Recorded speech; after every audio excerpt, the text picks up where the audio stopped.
All right, Shalom. First and foremost, I'm going to give all praises, honor, and glory unto Yahweh, Ba'ashem, Yahweh Shai, Ba'ashem, Rachakadash.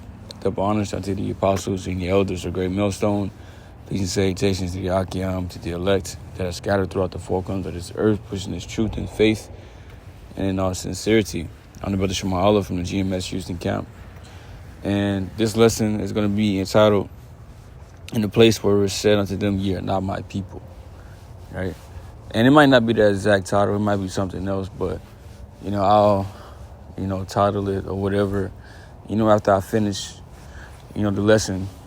And we recently just did a class out here, and one of the brothers, taught a class, and he went into, this is one of the scriptures he went into, and, I just had a couple thoughts about it, my spiritual 2 cents, if you will.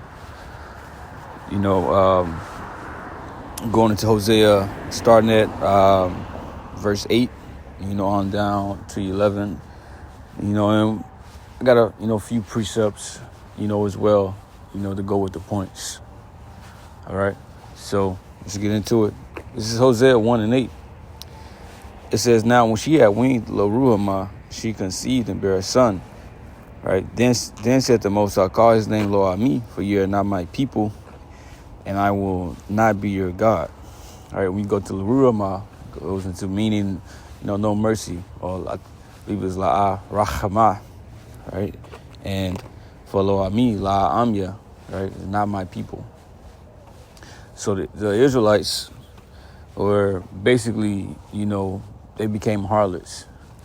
Right? In this chapter, the Lord told, Hosea to get him a wife of harlots. All right, basically a hoe. All right, wife of hoe. This is basically, what was said. All right, and this is what he's going to name the kids, right? Lo-ruhamah and Lo-ami. All right, and it represented the Israelites and what they did, right? And what he was, the judgment, and how he was basically going to, portray himself, right? And what he was going to do unto the nation of Israel. It said, no mercy and not my people. We were cast off, right, from being, a nation unto Yahweh, Ba'ashem Yahweh Shai, right? Because we wasn't living up to the particular standards that we were required to meet. So the Lord basically made us a no people, not his people. Okay? And that's why Jeremiah, right? I'll get that as well. Basically said that we were going to lose our heritage. And this all results back into the curses. Deuteronomy, the 28th chapter, it stated, right, if we didn't listen to the Lord, the type of curses that were going to come upon us. And those things happened, and that's why slavery happened. All right? But let me just read the next verse real quick before I, go too farther than I want to go. All right? Right now. It says, verse 10, it says, Yet the number of the children of Israel should be at the sand of the sea, which cannot be measured nor numbered. And it shall come to pass that in the place where it was said unto them, Ye are not my people, there it shall be said unto them, Ye are the sons of the living God. All right. So it says, in the place where it was said unto them, Ye are not my people. In that place, it's talking about America, because this is where we as a whole, as a nation, have lost our heritage and forgotten of being Israelites, forgotten the name of the Lord, forgotten our traditions, the law, statutes, and commandments, the high holy days. All of these things, we have forgotten that over here, right? Everybody, all right? When you go to different captivities they were in, you still had our people that knew that they were Israelites, right? That were keeping high holy days, that were getting circumcised and doing all of these things, right? And you had, those who didn't know that they were Israelites, but they were living like the heathen, speaking their languages, right? Doing all of that, right? That's why Paul, he was preaching unto the Gentiles, okay, or the Greeks, because those are our people that were living in that type of mindset. All right, that's what that whole thing was about. All right, but on this side, when we came to America, right, through, the slave trade, all of these things, the Lord took everything from us. He made everybody be in that type of heathenistic mindset by stripping us of everything. All right, so that's how we know that it's talking about America. This is where everything was taken from us. All right, but it says, "There shall be said unto them, ye are the sons of the living power." Right, and when you go into what I just mentioned, right, Second Thessalonians, the second chapter, speaks about that falling away, going into the 70 A.D. The Romans, the Roman Empire, right? The Romans came up, against, Jerusalem. All right, you can read about the Roman, Jewish wars. It'll go deeper into all of the history, right? The Josephus and how all of that happened. The burning down of the temple. All of that, right? You can look up that history. But we fell away after that. All right, we fled the land, and we fled in the surrounding areas, right? The west, the majority, or the west coast of Africa, right? But we also fled, in other parts as well too. All right. But it says that there shall be said unto them, ye are the sons of the living God. All right. So we were going to wake up, and we were going to be brought back unto our heritage. And then this is what's happening. After so many years, right, the Lord have returned this unto us.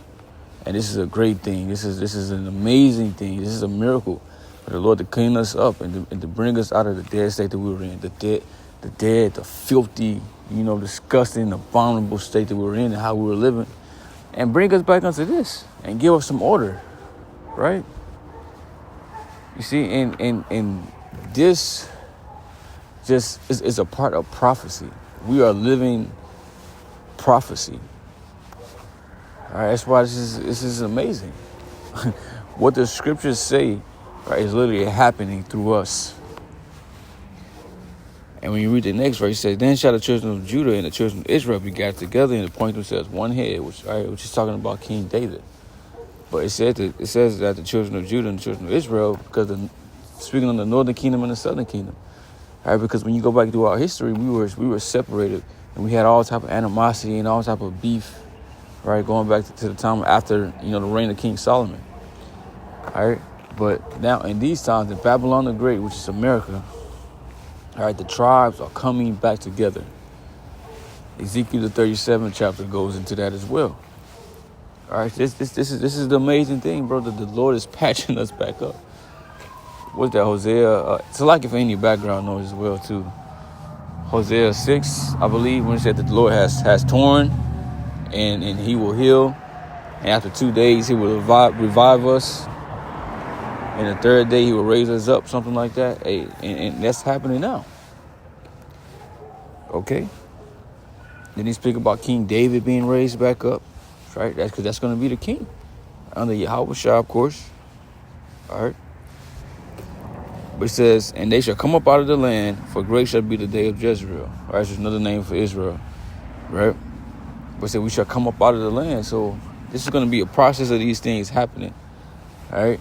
That when we wake up shortly after that, we're going to be saved and go back into our land and be set back up. This is prophecy, and this is going to happen. All right, that's how we know that the scriptures is true, because like I said earlier, we are living and acting out, right, what's written in the scriptures right now.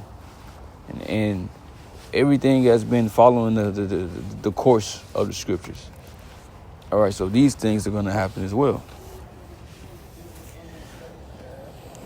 This is Jeremiah 17:4. It says, "In thou even thyself shall discontinue from thine heritage that I gave thee." Right, the heritage to going into the land, going to the law, statutes, and commandments, our traditions, all of that. The Lord said we're going to discontinue, right? And when you think about anything that discontinued, that means it's not going to be found anymore. You go into a store and they tell you a particular item has been discontinued, right? They don't sell it no more. you're not going to be able to find it. All right?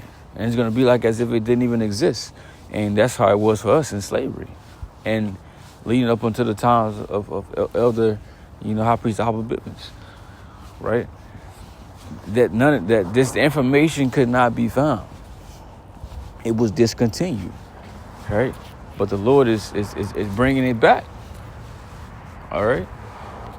And it's something to be excited about, and to be thankful for, all right? Because it was all just for us to learn a lesson. The Lord brought us through so much hell, but now he is having mercy upon us again by giving it back unto us, by giving us his names again. All right, because to be able to call upon the Lord, man, that's a great thing in itself. Because anytime we call upon the Lord, when we look at recent, we look at the history throughout the Bible, the Lord came and delivered us. Okay? But it says, and thou even thyself shalt discontinue from thine heritage that I gave thee, and I will cause thee to serve thine enemies in the land which thou knowest not. For ye have kindled a fire in my anger which shall burn forever. Right? So the Lord said, basically, we pissed him off. And we're going to be in our enemy's land, serving them. And our top enemy is Esau, Edom, the so-called white man. So just because we pissed the Lord off, right, he was going to have us going through this. All right, but even though it says his anger shall burn forever, it's not going to be forever. If you really understand the promises of Abraham, Isaac, and Jacob, it cannot be forever. All right? Well, we became cursed from not following the law, statutes, and commandments. So that's why Yahweh Shai had to come and be that sacrifice for us and become a curse for us, just so that we can receive those blessings, because it had to happen. So the Lord couldn't retain his anger forever. All right. But I ended off here in Baruch 2 and 29. If you will not hear my voice, surely this very great multitude shall be turned into a small number among the nations where I will scatter them. It says, for I knew that they would not hear me, because it's a stiff-necked people. But in the land of their captivity, they shall remember themselves. So, in all of the lands, whether we may be scattered, right? Going back into the curses, it said that we're going to be scattered, right? All over these different, lands, right? All over the world, right? But it says that we're going to remember ourselves. And what does that mean? That means coming back into our heritage of who we are. The Lord's going to put that back in our spirit, right? And how did it happen? From hearing men preach about this. Like I said, it started off with the other high priest, Albert Bivens, all right? And men got this truth and started teaching this truth, and it just became a cycle, all right? And this is how men, this is how believers kept getting brought in, right, through the preaching of the word. It's just how we begin to remember ourselves. And then it began to spread it even more through the internet. All right? And it says, and shall know that I am the Lord their God, for I will give them in heart and ears to hear. You see, so the Lord is going to put it in our spirits to be able to understand this and to be able to receive it. It says, they shall praise me in the land of their captivity and think upon my name. All right, so we're going to have the name of the Lord in our captivity, right? Because he took it from us to where we couldn't call upon him, so we couldn't call upon him for deliverance. We couldn't pray to him. He stripped that from us, but now he's giving it back. Because we are in the end, and the Lord is about to take us back home. It says, and return from the stiff neck and from their wicked deeds, for they shall remember the way of their fathers were sinned before the Lord. So we are cleaning ourselves up. Well, the Lord is cleansing us through the word, through Yahweh Shai. All right? And we are seeking the old paths. All right? And we are walking in it. All right? This is a miracle. All right? Once we were just niggas, just living in the world without a purpose, right? And walking in something that Esau set up for us. All right, but now we turn it back to the Lord. Isaiah the 10th chapter speaks about that, the remnant shall not stay upon, him that smote him, but they shall basically trust in the Lord. So we weren't gonna rely on Esau Edom no more. His philosophies, his so-called wisdom.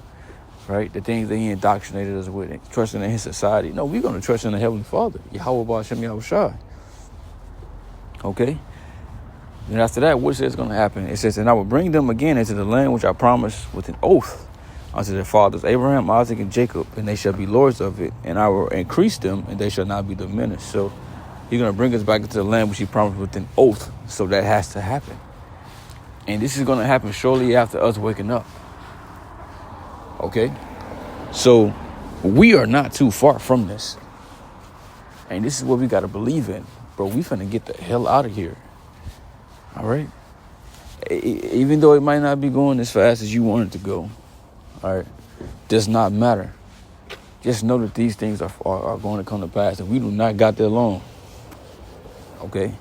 We're not going to be here for thousands of years or hundreds of years. No, this is close. All right? We're not going to be prophesying forever. You know, it's going to come a point to where Brother Logan pull a plug on all of this.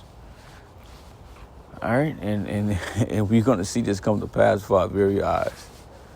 All right? The Messiah is getting ready to return, and we shall see him. Okay? But finishing off, it says, and I will increase them, and they shall not be diminished, and I will make an everlasting covenant with them to be their God, and they shall be my people, and I will no more drive my people of Israel out of the land that I have given them. All right, so we're no longer going to be taken out of the land. We're no longer going to be going into captivity again under these different nations. Why? Because we will be perfect. We will have the law, statutes, and commandments written in our inward parts, in our mind, programmed to do righteousness. So you won't go off. We won't die. Right? We won't be disobedient to the Lord. He won't have a reason to kick us out of the land no more because we will be perfect. So this is the last time that we will be in captivity. Bro, this is it. This is it. And this is the hope that we have, that this shit is not forever. And the Lord got something stored up for us for eternity. So that's the lesson. I'm just edifying with that. I'm going to say shalom.